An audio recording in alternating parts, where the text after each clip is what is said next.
Hola, ¿cómo están? Nigeria sigue sufriendo uno de los peores escenarios, por supuesto, de terrorismo. Hasta Naciones Unidas emitía su preocupación por los últimos secuestros, incluidos niños raptados, mujeres desplazadas, y le sigue exigiendo a Nigeria hacer algo para detener esta situación. Pero ¿a quién le interesa este tipo de inestabilidad? ¿Qué intereses hay de por medio? Hoy lo analizamos. Así inicia el mapa. Bienvenidos.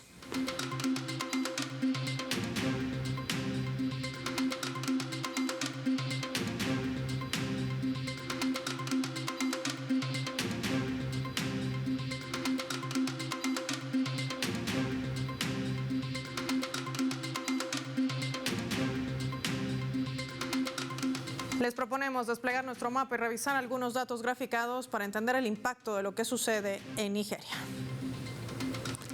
Nigeria, eslabón colonial en África. Vamos a identificar a través de nuestro mapa mundi a este país. En realidad es una república, la República Federal de Nigeria, que está situada en África Occidental. Tiene una extensión territorial de 923.768 kilómetros cuadrados. Esta es la nación más poblada de África, la segunda en realidad, con más de 200 millones de habitantes. Asimismo, es la que lleva el mayor porcentaje de su Producto Interno Bruto en ese continente. Además, hay que decir que es un país rico porque tiene una multiculturalidad donde confluyen varias etnias. Es el mayor vendedor de gas y petróleo también en África. Los recursos naturales y su posición estratégica en este sector energético le están situando como un actor clave, no solo en el continente, sino también en el resto del mundo. Algo importante también para resaltar. Colinda con países como Benín, Níger, Chad, Camerún y tiene salida al Océano Atlántico. Vamos a sumar más datos. Este territorio africano, un país que además, recordemos, es sede de lo que ven ahí en ese logotipo, de la Comunidad Económica de África, la CEDEAO, está sumida además en una política terrorista. Los hechos recientes han abierto otro punto de conflicto, ya que involucra a un sector de la población vulnerable. Estamos hablando de niños y también de la educación, otro factor para subrayar.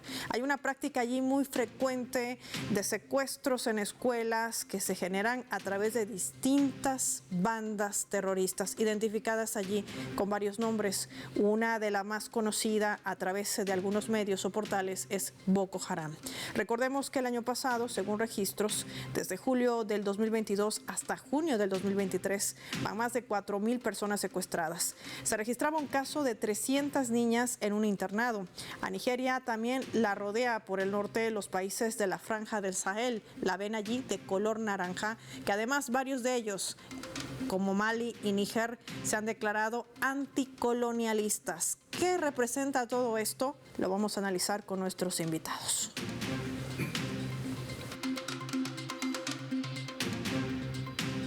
Para ello recibimos de manera inmediata, nos acompaña en directo desde España. Ella es investigadora, Kindi Akeju. Qué gusto tenerte, Kindi. Gracias por conectarte con nosotros. Bienvenida al mapa, bienvenida a Telesur. Gracias, un placer. Kindi, cuando vemos reflejados estos datos en nuestro mapa y vemos a Nigeria sumida en el terrorismo, pero que además es sede de la CEDEAO, me pregunto, ¿a quién le interesa mantener cierta desestabilización en algunas regiones de ese país? ¿Por qué no se lucha de manera frontal, por ejemplo, con este grupo terrorista como es Boko Haram? Una cosa que tenemos que Nigeria es un país poderoso, es un país que ostenta la mayor economía del continente, que tiene una de las mayores poblaciones ya no solo dentro del continente, sino también en la diáspora, y que tiene gran poder a nivel político en el continente. Esto quiere decir que si a Occidente le interesa algo de Nigeria, es controlar la política de Nigeria para poder controlar así el continente africano. Es una de esas piezas clave, como estamos diciendo.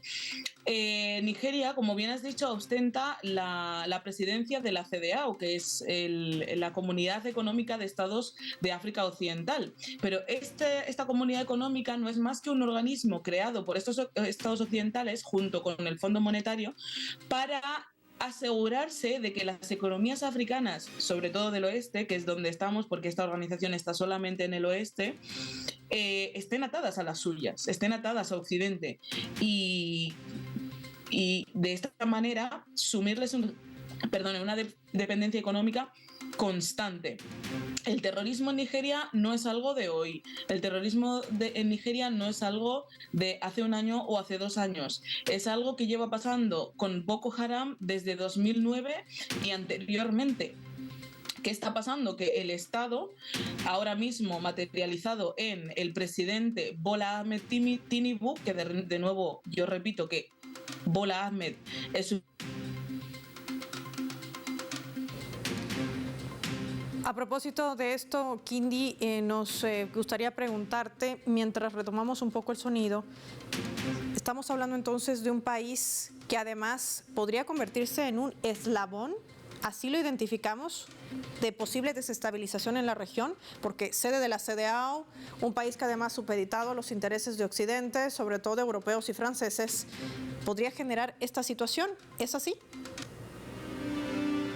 Efectivamente, Bola Ahmed es un presidente que no ha sido democráticamente electo. Las elecciones del anterior año, de 2023, fueron amañadas en apoyo con Occidente, sobre todo la Unión Europea. Entonces sabemos que ahí hay lobbies y también hay ciertas presiones económicas, políticas que vienen de Occidente, cuyos intereses son controlar como una marioneta a Nigeria para, siendo la mayor economía del continente, controlar el resto del continente. Nigeria es una pieza fundamental en la economía del continente africano. Si controlas Nigeria, casi controlas el mismo continente africano. Entonces, que tenga la presidencia y que estos 3 países que forman una alianza en el Sahel, Mali, Burkina Faso y Níger, hayan decidido salir, eso también tiene repercusiones económicas, ¿no? Entonces, en el momento en el... A propósito de lo que nos dice Kindy Akeju, no solamente por las repercusiones que pueda tener Kindy, que bien lo dices, en la región del Sahel, en este cinturón que además ha mantenido una lucha anticolonial, quiero preguntarte, ¿qué dice el pueblo nigeriano, que además no responde a los intereses de ese gobierno supeditado a Occidente? ¿Cuál será su salida? La juventud, sobre todo la juventud, pero en general la población nigeriana está gritando que no quiere a Occidente en su país. No quieren un presidente que no han elegido democráticamente, que ha sido impuesto. Esto es un golpe de Estado. Si queremos hablar de golpes de Estado, de esto estamos hablando. De cómo Occidente continuamente continúa poniendo dirigentes africanos que no satisfacen los intereses de la población africana, en este caso de Nigeria. La gente está tomando medidas, ya sean económicas, pero también políticas, para intentar echar a toda costa a esas garras que al final son neocoloniales, porque son como un enlargamiento, ¿no?, de la época colonial en Nigeria, para poder ser libres de una vez por todas. ¿Cómo es posible que un país tan poderoso, que además lo sabemos, ya no solo por el Producto Interior Bruto, ¿no?, pero también por toda la historia que tiene Nigeria y la riqueza cultural, pero la riqueza también económica? No solamente por la gran riqueza económica, un país empobrecido, supeditado a intereses occidentales, lo decía nuestra invitada, a quien agradecemos. Kindy Akeju, gracias por tu tiempo para el mapa, gracias por haberte sumado con tu análisis también para nuestros televidentes. Será hasta un próximo encuentro. Nosotros vamos a marcar una pausa y lo hacemos revisando nuestra escala.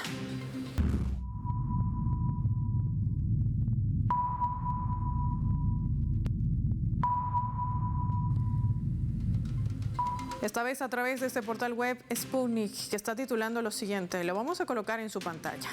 Nigeria no cederá a presiones de Occidente con respecto a Moscú. Y es que justamente Abuya no cederá a la presión de Occidente en lo relativo a la cooperación con Rusia. Así lo declaraba Sputnik, el Ministerio de Relaciones Exteriores de ese país. Yusuf Maitama Tugar. Nigeria no es un país que cede a las presiones. Hemos mantenido la misma posición desde un inicio, dice, que hemos logrado en la independencia el año 1960 y nos unimos al movimiento de los no alineados. Hacemos lo que estimamos correcto para que nuestro país, sin que nadie nos dicte nada, afirmaba también ante la pregunta que desarrollaban si Occidente presiona a Nigeria debido a la cooperación con Rusia. El ministro comentaba que su país busca fomentar esa cooperación en todos los ámbitos y siempre mantiene la puerta abierta para empresas rusas. Nos quedamos con esa frase, la puerta abierta. ¿Podría haber un cambio en Nigeria? Ya volvemos.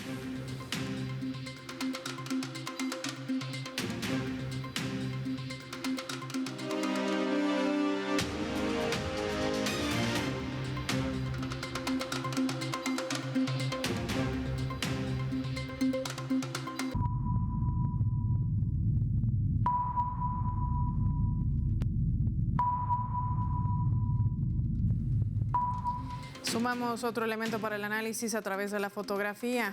Lo que ven en pantallas es este grupo terrorista denominado Boko Haram, uno de tantos que opera en África, sobre todo en Nigeria, desde hace años también. Por ello, los secuestros son frecuentes, también los ataques contra civiles y militares. Esto posiciona al país y sus alrededores como uno de los epicentros del terrorismo a nivel global.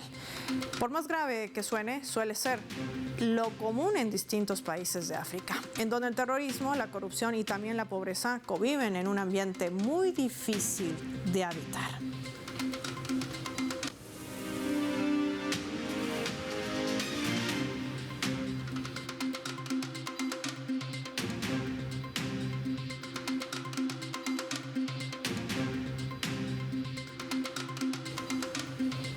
Para analizar este y otro aspecto vamos a sumar a Wadi Calvo, en directo con nosotros, experto en temas de África. Qué gusto tenerte, Wadi. Bienvenido al Mapa. ¿Cómo estás? ¿Qué tal? El gusto es para mí. Wadi, cuando vemos esta imagen de este grupo terrorista Boko Haram, además que muchos inclusive lo comparan con grupos de resistencia en Oriente Medio, ahí hablamos del ala Hamas, también Hezbollah, que no tienen nada que ver, pero a Occidente le encanta mantener este tipo de conexión para generar justamente ese sentimiento de rechazo. Pero no sucede así con Boko Haram, porque si esto sucediera, se reflejara este tipo de secuestros y acontecimientos en Europa, las condiciones serían otras. ¿Cómo lo leemos? Bueno, la intención de Occidente obviamente ha sido siempre comparar el grupo de Nasrallah, Hezbollah, con estas bandas terroristas que conforman parte de Al-Qaeda o del Estado Islámico. Son cosas totalmente diferentes. Hezbollah es un grupo armado de defensa, ¿no es cierto?, del pueblo libanés, y que ha resistido a todos los embates del régimen sionista. Podríamos decir a la vieja usanza latinoamericana que es un grupo de liberación, nada que ver con el terrorismo. Como si Boko Haram, integrante de alguna manera de Estado Islámico, que fue fundado en el 2002, pero en el 2009 tomó esta vertiente que por lo que tanto la conocemos y que ha generado desde el 2009 hasta ahora 80 o 90.000 muertos, millones de desplazados y ha realizado grandes matanzas a lo largo de su historia, exactamente en los mismos días que sucedió aquel famoso y trágico atentado de Charlie Hebdo en París. En esos mismos días Boko Haram asesinaba a 2.000 campesinos en una misma noche. Cosas, datos que a Occidente no le interesan demasiado, pero para mostrar el nivel de crueldad.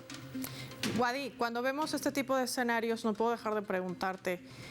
Nigeria está supeditada a intereses de Occidente, eso está claro, lo decía también nuestra primera invitada, pero marcan una postura también distinta o no, y te quiero preguntar sobre esto. Las relaciones que mantienen con otros países no serán condicionadas por Occidente. ¿Hay un cambio en el gobierno de Nigeria?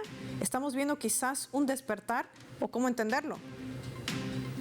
Bueno, yo todavía no me animaría a hablar de cambio. Apenas asumió Bola Tinubu, el actual presidente nigeriano, en mayo del año pasado. Pocos meses después se suscitó el golpe en Níger, un golpe para sacarse de encima la presencia francesa.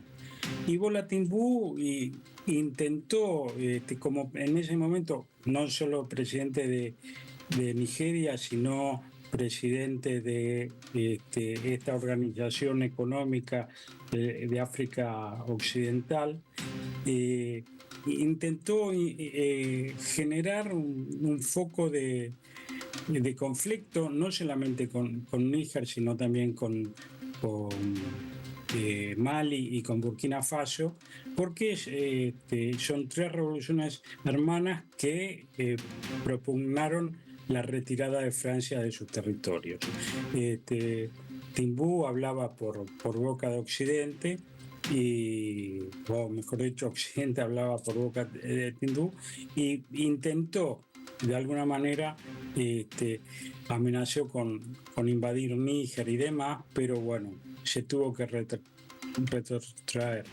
Desde entonces hasta ahora a Nigeria no le han ido bien las cosas, la crisis económica es monumental y el accionar de estos grupos terroristas, que además de Boko Haram, hay otros dos, Estado Islámico para África Occidental y Ansurra, o la Vanguardia para la Protección de los Musulmanes en Tierras Negras, que es el que protagonizó el último gran secuestro de hace menos de una semana.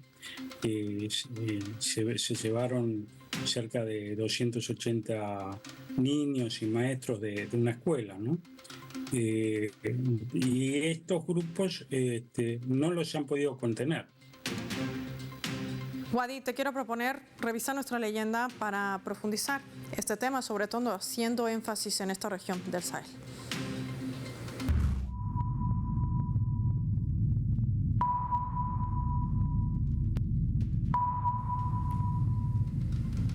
Esto lo reseñaba Abdurrahman Tiani, quien es jefe del Consejo Nacional para la Salvaguardia de la Patria. Esto es en Níger.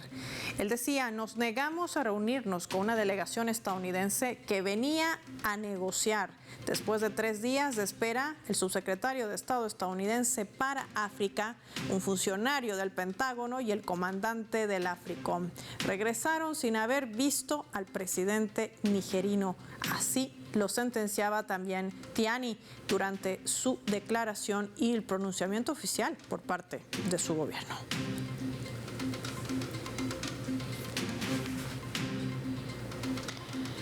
Wadi, esto quizás nos ayude a entender que hay un despertar anticolonial. ¿Es una lucha que está teniendo efectos en esa región? A las pruebas tendría que decir que sí, porque estos 3 países que desde el 2020 generaron golpes de Estado, golpes dados por la oficialidad joven, como en Mali, en Burkina Faso y Níger, no solamente ya han conformado una alianza militar, sino que ya están en procura de generar una moneda en común para sacarse de encima los vestigios del colonialismo francés que dejó algo así como un franco africano de origen francés, ¿no es cierto? Y que es la moneda que se usa en las ex colonias francesas.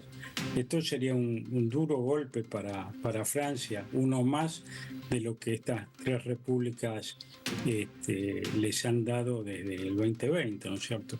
Entonces, aquí hay otro país que no está jugando fuerte, pero en cualquier momento lo puede hacer, que es Ghana, que también recientemente han dado un golpe militar jóvenes oficiales, y el Chad, que si bien ha sido siempre el gendarme de Francia en sus colonias del Sahel, el actual presidente está teniendo algunas actitudes que por lo menos generan alguna esperanza para su pueblo y para el resto de África, ¿no es cierto?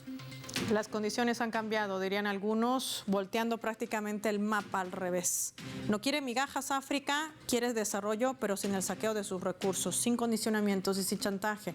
Ahí está la mirada también de un nuevo mundo multipolar. Quiero agradecerte, Wadi, por haber compartido tu análisis con nuestros televidentes. Gracias por haber estado hoy con el mapa. Hasta la próxima. Hasta la próxima.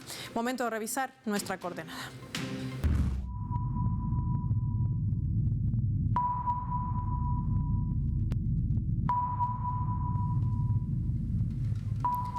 Hay también otros hechos geopolíticos que se vienen desarrollando y tienen impacto en el mundo. Alek Yasinski, desde Rusia, nos va a comentar sobre el desarrollo de las elecciones presidenciales en el país eslavo, que por cierto se extienden por 3 días. Arrancaron el 15 y culminan el 17.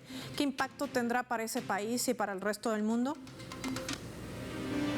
Los ciudadanos rusos ya están acudiendo masivamente a las urnas en estas elecciones presidenciales del 15 al 17 de marzo. En Rusia hay 112.300.000 de electores, de ellos 4,5 millones viven en los nuevos territorios de Donbass y Malorosia y casi 2 millones residen en el extranjero. La votación es voluntaria y de acuerdo a los pronósticos del Centro Nacional de Estudios de la Opinión Pública, se espera una participación de un 71% de los ciudadanos, más o menos. Pero lo más interesante y novedoso técnicamente de esta elección es la opción de la votación electrónica a distancia que se utiliza por primera vez para elegir un presidente ruso. Los residentes de 29 regiones rusas, incluyendo la capital, pueden usar esta opción. Hay 4 candidatos que compiten, entre ellos Vladimir Putin, candidato independiente, Nikolai Kharitonov, candidato del Partido Comunista de Rusia, Leonid Slutsky, candidato del Partido Liberal Democrático de Rusia, que es centro-derecha, y Vladislav Davankov por el partido Gente Nueva, que es una nueva agrupación política que muchos analistas lo indican como una posible fuerza opositora. Aparte de los representantes rusos, estas elecciones cuentan con la presencia de más de 700 observadores internacionales de 106 países. Ahí estaba nuestro corresponsal Alek Yasinski participando en nuestra coordenada que nos ubicaba en otros hechos geopolíticos que se están desarrollando en el mundo y que no podíamos dejar de compartir aquí en el mapa. Ya para finalizar el programa les proponemos revisar nuestros vectores.